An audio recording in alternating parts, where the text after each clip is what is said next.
Sa mga litratong kuakan Tabaco City Police Station, mailing ang tuminagilid na LPG truck sa tinampong sakop kang barangay Bantayan, Tabaco City, pasado alas 12 kasudmang hapon.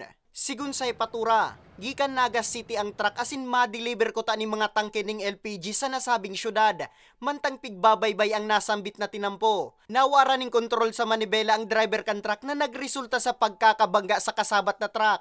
Van asin sa rupang bikulo na dai naman nagpablatter pa. Halimbawa, nag siya, nagbusina, as in, flash kang sa iyang ilaw. Pero nangyari manggay na mabangga niya sa kasabatan na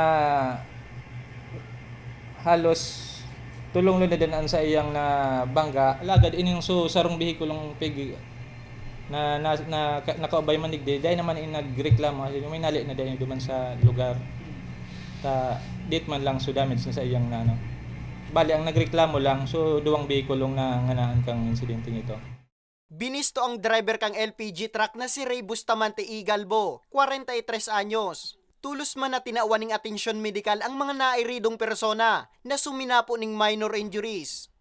Mga 4 na beses ako duman naka-responde duman sa lugar na ito. Ano nga ni duman, may traffic lights, may nag-assist man duman na kunya mga pagminsan tanod, pero nangyayari mangyari dahil ang lugar na ito lugsuton tapos Dugang pa kang opisyal, huli kang nagpapadagos na mga patrabaho sa tinampo asintulay sa lugar para mientras nasarusan ng linya ang naaagihan. Sa presente, di pa man nagkakaigwaning pag-uulay ang ambuslados.